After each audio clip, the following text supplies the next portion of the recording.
everyone, it's Angela and Ryan with LostReviews.com here for another week of Blue Monday. We got 4 pretty good things for you here. So first up we have on Blu-ray Hugh Jackman in Real Steel. Yeah. It's, what does it say here? It's like Rocky with robots. Yeah, I read that. I don't know about that. It's so good. Is it really? It's so good. Really? It is fantastic. It's everything you want out of kind of like a family movie. Yeah? It's pretty much Warrior without all the tears that you have at the end of Warrior. You haven't seen Warrior either. But it doesn't have, the brother drama, but it does have a little bit of father, I left my son years ago, didn't really care about him, now his mom's dead, so now I have to take care of him. And we get to make a robot together. Ooh. Yeah. So is it cheesy though? It seems like it'd be cheesy. Oh, super cheesy. Super cheesy, but it's good. It's a solid movie. It's a solid flick. And, when I was watching it, there's a lot of 3D cameras out in the crowd. I was like, why isn't there a 3D Blu-ray of this? Why isn't it in 3D? But then I guess there's this big controversy between the director and like making a 3D film. He thought that the robots would look too futuristic and too fake. But so he filmed it in 3D but didn't release it in 3D? No, I don't think he filmed it in 3D, but like in the crowd people are holding like 3D cameras, like they're really pushing, like when they do these product placement things. Film. Yeah. Oh, okay. Like in the crowd of the boxing arena, the robo boxing arena. It's a solid flick. Hugh Jackman's good in it. The kid is a little overacting, but you know how I feel about kid actors. You don't like him? Yeah, I don't like him.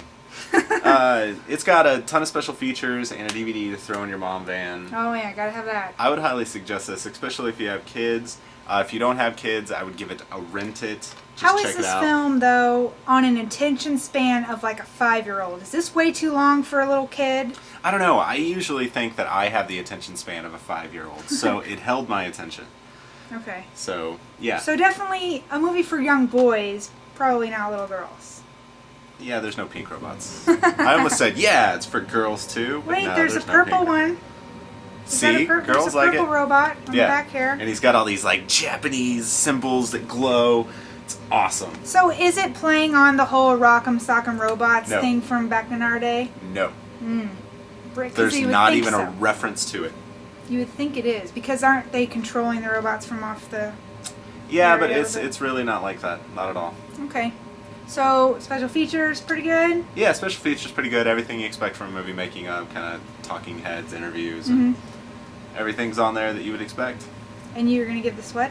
I'm going to give it, if you have kids, I buy it. If you don't have kids, I rent it. Alright, and this is region A, B, C, so everybody can get it! Yay! Yes.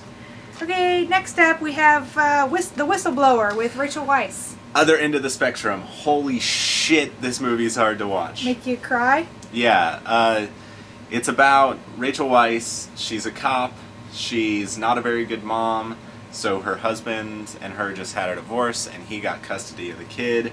So she starts to work for the UN to make a little extra money so she can move closer to her child because the dad took the child out of state. Okay. And so she goes over to the work to make more money. She thought that she was getting the job because she was such a terrific cop. But really, they'll give anybody the job to go over there and kind of work for the UN as diplomatic police as this country is rebuilding. So it's a terrible job? Yeah. She finds out that the UN officials, they have diplomatic immunity.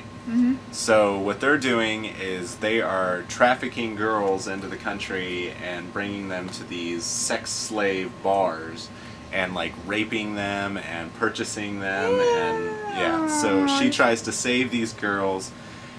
Incredibly sad story, very brutal. There's a rape scene where one of the girls gets raped with a steel pole.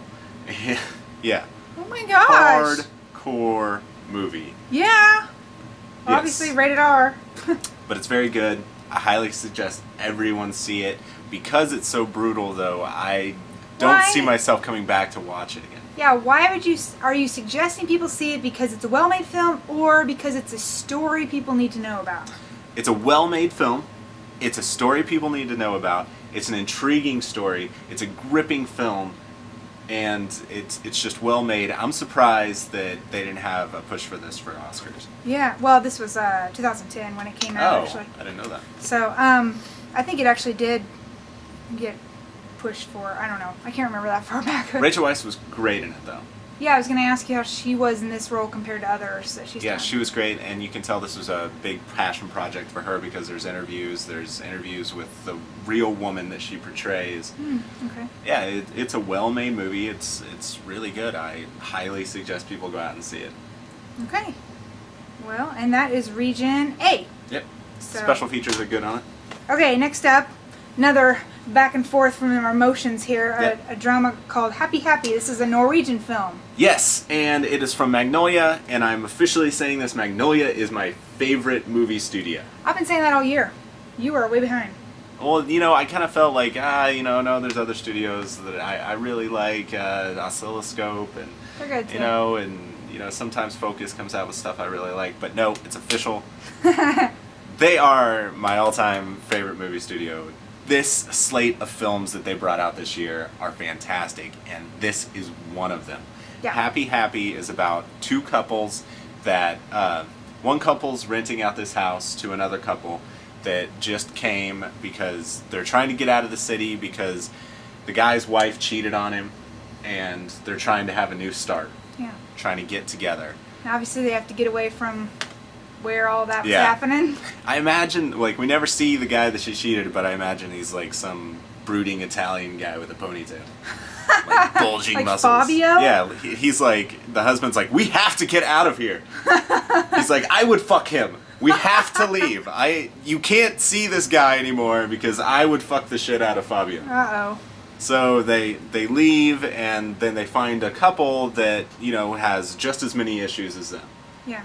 And this is out in the middle of nowhere. Where Yeah. There are the only two houses. There are the only 4 people almost in existence. So. Yeah, so they try to have game nights together, and then the husband that his wife cheated on him starts to become romantically entangled with the other couple's wife because she is very unhappy in her relationship and she just wants to be loved. Now, what's great about Happy Happy is its portrayal of an affair, I think. It's a very honest portrayal. I thought so too. It doesn't have that Hollywood wrap up. It doesn't have like the sparkle and dazzle that they put on affairs or any kind of relationships. They're very down to earth people looking for something realistic in their hearts and desires, and in the end, the way that it works out with everyone is a very realistic ending, I think. Yeah, I highly enjoyed it. It's one of my favorite films of the year. You know what I also enjoyed? Was just listening to them talk. Yeah. Because, you're reading it, but the Norwegian language is supposed to be the hardest language in the world to ever learn. So you could hear their dialect, and it was so sharp, and there's so many vowels and consonants within each word. Yeah, the acting was solid too in it. Yeah. One thing that we have to knock Happy Happy on, though, is lack of special features. Oh yeah, there was nothing, huh? Well, international trailer and US trailer. Kind of cool to watch those back to back because, of course, the international trailer focuses more on the sex and the US trailer focuses more on the comedy. Yeah, because, US can't handle sex. Right.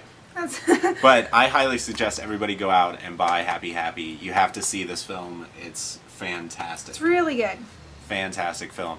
And I also have to mention, because this is a Blu-ray show, I love this Blu-ray has my favorite menu out of anything I've seen in a while. All the pink splashes Pinks of color and bright clouds and yeah, Magnolia takes their times with these. The film looked really well. Yeah, when you pause the movie, you have a pink bar with clouds flowing over it. Yeah, very cool. Not just generic Blu-ray here. This definitely put some time into Happy Happy. They spared no expense there. They did. I love it. And that is a Region A as well. So go find that. Last but not least this week we have, just on DVD this week, Limelight, which is a documentary that I haven't seen. Tell me about it. A documentary about the club Limelight and club kind scene. of the birth of techno, the birth of raving, the birth of the party monsters. Mm-hmm. You know, it all happened here. In New York? Yeah, so we have like Moby talking about stuff and you know, ex-party monsters and the guy that ran the Limelight and just how, you know, they built up this club and it became this like den of sin and sex and drugs and a place where like the yuppie guy in the suit was hanging out with the crazy transvestites, you know, doing drugs together. That happens all the time. Yeah. And it's actually cool because they talk a lot about how ecstasy came into play and how they had these big bowls of ecstasy and people would just kind of go and reach in there and pop some Totally X. overdose on it. Yeah, they go Just into that. spooning it. Is this place still open? No! Get the hell out. Limelight was in a church. Really? Yeah. Oh yeah, I see the window there on the back. It's probably hard to save it. Yeah. So, you know, the Den of Sin and the Holiest of Holies. Irony combined. Yes. It's a really interesting documentary, especially if you're into house music, you know, then you'll definitely be in this. So, like, you want to know more about, like, Moby and, who doesn't? you know, the DJs that introduced Prodigy and stuff like that Uh-huh. into the United States, then definitely check out Limelight. Little known fact, Prodigy was just named the best dance group of all time. Boom. So there you It's go. because he's the fire starter. I heard. So, would you recommend this for people? Yeah, I'm going to say you rent Limelight. Not much on the special features. Just check it out. It's worth a watch. Great documentary. Do you totally want to dance while it's on? Is there a lot of dance music going on? You're just Well, no, I think you would. You would Well, totally dance throughout that entire I documentary. dance with just the music in But my that head documentary anyway. is also from our favorite movie studio, Magnolia. All right, cool. Yeah.